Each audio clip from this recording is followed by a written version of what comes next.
ஸ்ரீ குருப்பியோ நமக. வணக்கம். நீங்கள் எங்கே பார்த்தாலும் திருமணம் நடக்கவே மாட்டேங்குது.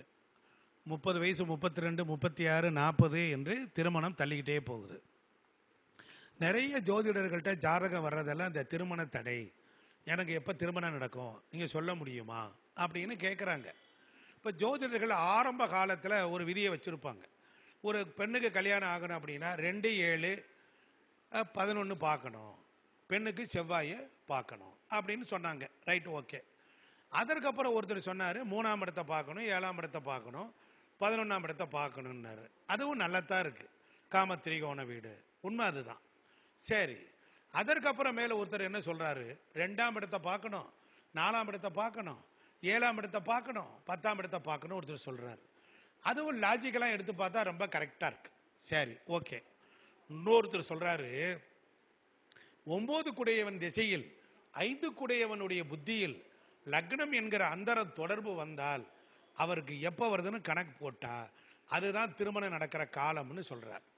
சரி, இப்போ இவ்வளவு விஷயங்கள்லாம் நாம தெரிஞ்சுக்கிட்டோம். இதை விட இன்னொரு பெரிய விஷயம் இருக்கு. இதெல்லாம் எடுத்தும் கூட கல்யாணம் ஆகலை. அதுக்கு என்ன காரணம் அப்படின்னு யாராவது ஆராய்ச்சி பண்ணமா? பாருங்க, நோட் பண்ணிக்கங்க. திருமண பொருத்தம் பார்க்கும்போது திருமணம் மட்டுமல்ல, 2 பேருக்கு மனம் மட்டுமல்ல, 2 உடல்களை சேர்க்கக்கூடிய விஷயங்கள் அங்கே இருக்கு. அப்படி இருக்கும்போது எழுதிக்கிற ஒரு விதி நமக்கு ஒரு உணர்ச்சியை தருது. இன்னொன்று நம்முடைய உடலில் உள்ள உறுப்புகளுடைய பலம். அப்ப ஒரு ஆணுக்கு உணர்ச்சி ஸ்தானம் திரிகோணத்தை கொண்டு நாம பார்க்கணும். இப்போ 3ஆம் இடம் கெட்டு போயிட்டா திருமணம் நடக்காது. ஏன்னா 3ஆம் இடம் தான் வீரியஸ்தானம். ஒருத்தருக்கு ஆண்மை தன்மையே இல்லைன்னா 7 என்கிற காமம் வராது, 11 வராது. ஆனால் இருக்கும், அவருக்கு பிறப்புறுப்பினுடைய வீரியமே இல்லைன்னு வச்சுக்கோங்க.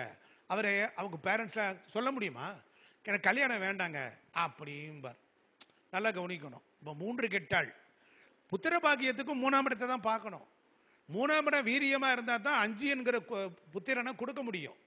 இப்போ முதல்ல திருமணம் நடக்கணும்னா ஜோதிடத்தில் அற்புதமான விதி என்ன சொல்லுதுன்னா, குழந்தை கொடுக்கிற தகுதியும் தரமும் ஒருவன் பெற்றுவிட்டால் திருமணத்தை நடத்திடுவான். 7 குடையவன் 6ல் இருக்கிறான், கல்யாணம் நடக்குது.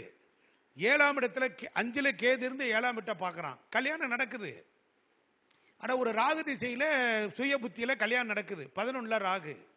எல்லா கிரகம் திருமணத்தை நடத்தும், இந்த கிரகம் தான் கல்யாணத்தை நடத்தணுங்கிறதே கிடையாது. நமக்கு கிடைச்சிருக்கிற 45 ஆண்டு காலமாக எனக்கு கிடைச்சிருக்கிற அனுபவங்கள் அதை வெளியில சொல்றது இல்லை, பகிரங்கமா சொல்றது இல்லை. ஆனா இலவச ஜோதிட வகுப்பு மூலியமா எல்லாருக்கும் ஃப்ரீயா சொல்றேன். ஆனா எத்தனை பேர் எடுத்துக்க போறாங்க? இன்னொரு விஷயம் பாருங்க, இப்ப ஜோதிடத்தில் நமக்கு பெரியவங்க சின்ன விஷயம், ஆண் பெண் ஆண் பெண் ஆண் பெண்ணுன்னு வரும். நல்லா கவனிக்கணும். மேசம் ஆண் வீடுன்னா ரிஷபம் பெண் வீடா இருக்கும். அப்ப ஒரு ஆணுக்கு உணர்ச்சி ஸ்தானம் அப்படின்னா 3, 7, 11 பார்க்கணும். 3ஆம் பாவம் ஒருத்தனுக்கு பலமா இருந்துச்சுன்னா சின்ன வயசுலேயே கல்யாணம் ஆயிடுது, அது ஆணா இருந்தாலும் பெண்ணா இருந்தாலும். 3 குடையவன் பலம் பெற்றுட்டா என்ன ஆகும், அதனுடைய திரிகோணத்தை இழுத்துக்குது. 7ஆம் பாவம் நல்லா இருக்கா, மத்திய காலத்தில் கல்யாணம் நடக்குது. 19 வயசுல கல்யாணம் ஆச்சு, 21 வயசுல கல்யாணம் ஆச்சு அப்படின்னா 3ஆம் பாவம். நீங்க நல்லா கவனிங்க, 3 நல்லா இருந்தா 11க்கு ஒரு சிக்னல் கொடுத்துக்கிட்டே இருக்கும். 9ஆம் பாவம் 3ல் ஒரு கிரகம் இருந்தா 9ஆவது வீட்டை பார்க்குது, அப்ப பாக்கியஸ்தானத்தை பார்க்குது. அப்ப ஜாதகருக்கு பாக்கியவானாக இருந்து என்ன சொல்லணும், ஒரு கிரகம் எந்த வீட்டை பார்க்குதோ அந்த வீட்டுக்கு தன்னுடைய இணைப்பை சேர்க்கையை கொண்டு சேர்க்குது. இதுதான் பாவ இணைப்பு. சரி, 3ஆம் இடத்துக்கு அதிபதி 2க்கு போயிட்டார், 7ஆம் வீட்டுக்கு அதிபதி 6க்கு போயிட்டார், 11ஆம் வீட்டுக்கு அதிபதி 10க்கு போயிட்டார். கல்யாணம் ஆயிருக்கு. அப்ப 2 காலபுருஷத்துக்கு 2ஆம் இடத்துல சந்திரன், சுக்கிரனுடைய வீடு. 4ஆம் இடத்துல அந்த சந்திரன், 4 குடைய சந்திரன், அவன் அங்க. இது காலபுருஷத்துக்கு 9 குடையவன் 4ல் உச்சம். 4ஆம் இடம் காலபுருஷத்துல அங்க பூசங்கிற சனி வந்திருக்கிறார், 11 குடையவர். காலபுருஷத்துக்கு 7ஆம் இடத்துல தான் சனி உச்சம், அதனால சனியினுடைய டெபாசிட் பூசத்துல இருக்கு, புனர்பூசம் இருக்கு. காலபுருஷத்துக்கு 9 குடையவன், 12 குடிய போகத்தை குடிக்கக்கூடிய குருவினுடைய நட்சத்திரம் அங்க இருக்கு 4ல். அப்ப 4ஆம் இடம் நல்லா இருக்கா, சுகஸ்தானம். ஆயிலிய நட்சத்திரம் காலபுருஷத்துக்கு 3ஆம் இடத்துக்குரியவர், அவர் அங்க இருக்கார். அப்ப 4ஆம் இடத்தை லாஜிக்கா எடுத்துக்கலாம். அப்ப 4ஆம் இடங்கிறது சுகஸ்தானம். 4 கூடிய பலம் பெற்றால் இத்தனை வீடுகளும் பலம் வாய்ந்து விடுகிறது. இல்லை யாராவது ஒரு குரு போய் உச்சமடைகிறார், அந்த நட்சத்திரத்தை எல்லாம் வளப்படுத்திடுறார். ஆக இதை விட இன்னொரு பெரிய விஷயம், உணர்ச்சி தான் ஒரு அளவுக்கு குறிபலமாக இருக்கிறது. 8ஆம் பாவமும் ராசியும். இப்போ 8ஆம் பாவத்தின் திரிகோணம் 4, 8, 12. அப்போ சுகபோக அயன சயன ஸ்தானம், மறைவான ஸ்தானம் வெற்றி பெற்றாலும் கல்யாணம். அதனால தான் பெண்ணுக்கு 8ஆம் இடத்தை வச்சான். நல்லா கவனிச்சுக்கணும். அப்போ எல்லாமே இங்கே என்ன இருக்குன்னா, இதை விட ஒரு பெரிய விஷயம், 4ஆம் பாவம் ஒரு பெண்ணோட மார்பகஸ்தானம். பால் சுரக்கணும். அந்த சுரக்கிற தன்மையில நல்லா இருந்தால் தான் குழந்தை பிறந்த உடனே, வருஷம் திருமணமான உடனே, குழந்தை பிறந்த உடனே பெண்ணுக்கு என்ன பண்ணணும், அங்கத்தில் பால் சுரக்கணும். நல்லா புரிஞ்சுக்கணும். அப்ப இத மெடிக்கல் அஸ்ட்ராலஜி மாதிரியே தான் போகும். 8ஆம் பாவம் உணர்ச்சி குறி, உணர்ச்சி குறி. அப்ப அந்த இது இருக்கு. 12ஆம் பாவம் சம்போகஸ்தானம். அப்ப இங்க 4, 8, 12 நம்ம எப்படி மறைக்க முடியுமா? மறக்க முடியாது. அப்ப 4, 8, 12 என்பது ரொம்ப சிறப்பாக இருக்கிறது. அப்ப படுக்கை அறை, ரகசிய அறை, மறைவிடம், இதெல்லாம் காமத்திரிகோணம். அப்ப காமத்தை அளக்கக்கூடிய கண்ணாடி எது அப்படின்னா 4, 8, 12 காமத்தை அளக்குது. உண்மைதானே? அப்ப இதெல்லாம் நல்லா இருந்தால் மட்டும்தான் திருமணத்தை சுத்தி வர முடியும். இதெல்லாம் புரிஞ்சுக்கணும். இது மட்டும் இல்ல, ஆண் கிரகங்கள் பெண் கிரகங்கள் ஒரு லிஸ்ட் வச்சிருக்கான், அலி கிரகங்கள்னு வச்சிருக்கான். சில பேர் எனக்கு கல்யாணம் வேண்டாம் வேண்டாம் வேண்டாங்கிறான். அப்ப என்ன செய்யணும்? அப்ப செவ்வாய்னா ஆண் வீடு.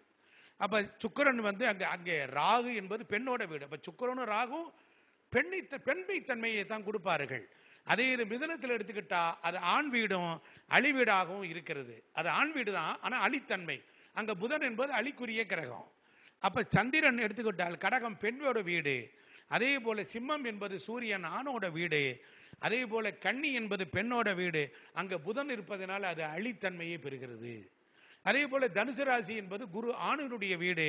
மகரம் என்பது பெண்ணு, அது அழித்தன்மை பெறக்கூடிய சனியினுடைய வீடு. அதே போல கும்பம் என்பது ஆணோட வீடு, அங்க அழித்தன்மை உரிய கேது இருந்தால் இருப்பதினால் அது என்ன செய்யுது? இப்படி எல்லாம் தப்பிச்சு பொழைச்சு தான் ஒரு ஜாதகருக்கு கல்யாணம் ஆகுது. அப்ப ஆண் ஜாதகம் ஆண் ராசியில் ஆண் ஓரையில் லக்னம் முதலாக எல்லா கிரகமும் இருந்தால் அது என்ன செய்யணும்? ஆணுக்கு பெண்ணோட ஈர்ப்பே இயற்கையில இல்லை. அண்டர்ஸ்டாண்ட் ஆயிடுச்சா? ஆணோடைய ஜாதகத்தில் ஆண் ராசியில ஒரு கட்டம் விட்டு ஒரு கட்டம் விட்டு ஆண் ராசியில ஆண் ஹோரையில் நம்ம பிறந்த ஹோரையெல்லாம் பார்க்கணும். அந்த ஹோரையில் லக்னம் ஆண் ஹோரையில இருந்தால் எல்லா கிரகமும் இருந்தால், ஆண் வீட்டிலேயே எல்லா கிரகமும் இருந்துருச்சியா, அப்ப இவனுக்கு எப்படி போய் பெண் அமையும்?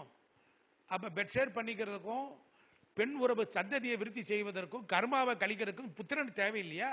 அப்ப அதுக்கு என்ன செய்யணும்? ஆணுக்கு பெண் வேணும் இல்லையா?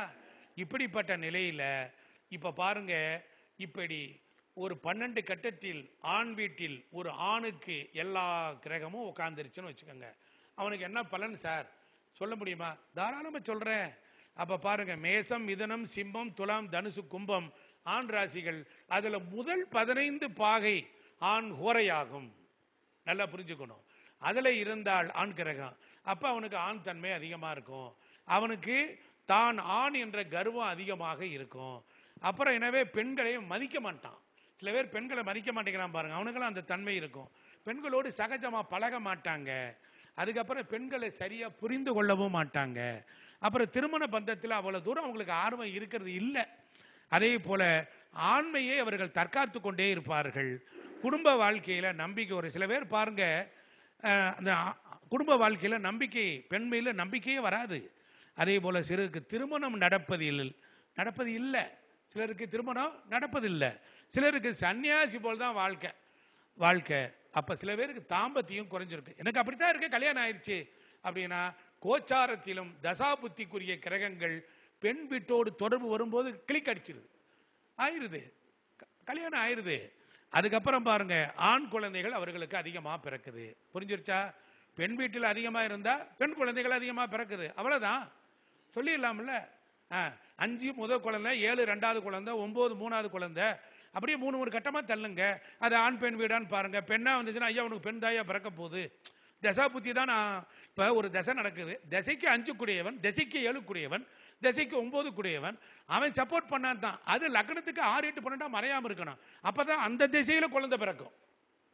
நீங்கள் எங்கிட்டு போனாலும் சம்பவம் வாழ்க்கையில் நடக்கணும்னா திசை வழிவிடணும் என்பது நமக்கு நல்ல தெளிவாக இருக்கிறது.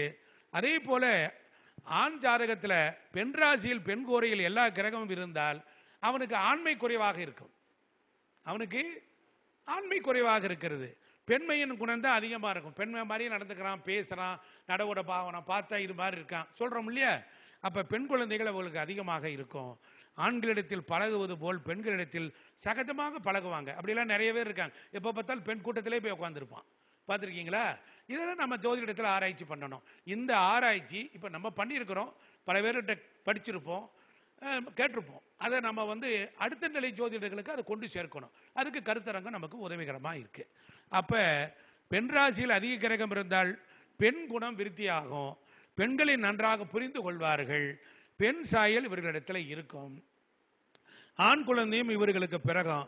ஆண் கிரகங்களின் சாரம் ஏறிய கிரக திசையில் தான் அவங்களுக்கு ஆண் குழந்தை பிறக்கும். புரிஞ்சிருச்சா என்று சொல்லி இதே மாதிரி அடுத்த ஒரு முறை வாய்ப்பு கிடைக்கும் போது பயன்படுத்தி கொள்ளலாம். அதுபோல் யாருக்காவது சிக்கலான ஜாதகம், சிக்கலான முறை, வீடுகளில் பிரச்சனை, ஜாதக கட்டத்தில் டிகிரியை வைத்துக்கொண்டு சூட்சமமான பலன் சொல்லும் முறைகளும் இருக்கிறது. அதே போல் ஜோதிடம் கற்றுக்கொள்கிறவர்களும் கற்றுக்கொள்ளலாம். அதுபோல் உங்களுக்கு வீடு மனை வாஸ்து பார்ப்பது, ஜாதகம் பார்ப்பது, இது போன்ற விஷயங்களுக்கும் கோவில் கட்டுவதற்கு அதற்குரிய வழிமுறைகளை சொல்வதற்குரிய பயிற்சிகளும் தரப்படும். யாருக்காவது பார்க்கணும்னா கீழே இருக்கக்கூடிய நம்பரை கான்டாக்ட் பண்ணுங்கள். உங்களோடு இவ்வளோ நேரம் பழகுவதில் பேசுவதில் எனக்கு சந்தோஷம், மகிழ்ச்சி. மீண்டும் உங்களை சந்திக்கும் வரை உங்களது விடைபெறுகிறேன். டாக்டர் LK ஜெயசூரிய நாராயண சுவாமிகள், திண்டுக்கல். Phone number 98 421 30 317 9489649631. இந்த நம்பருக்கு கூப்பிடுங்க, கான்டாக்ட் பண்ணுங்க. நன்றி, வணக்கம்.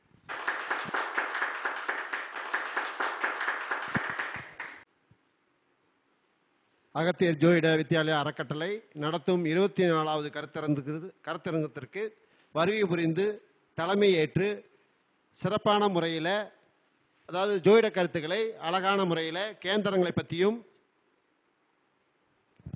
பஞ்சபட்சி சாஸ்திரத்தை பற்றியும் அழகாக பதிவு பண்ணி மக்களுக்கு ஒரு புது விழிப்புணர்வு அடிப்படையில் ஜோதிட கருத்துக்களை பதிவு பண்ணியிருக்காங்க. ஐயாவுக்கு பாராட்டு விதமாக பொன்னாடை போத்த என்னுடைய உயிர் நண்பராகிய சேலத்திலிருந்து வருகை புரிந்திருக்கும் செல்வராஜ் ஐயா அவங்களை வருக வருக என வரவேற்கிறேன்.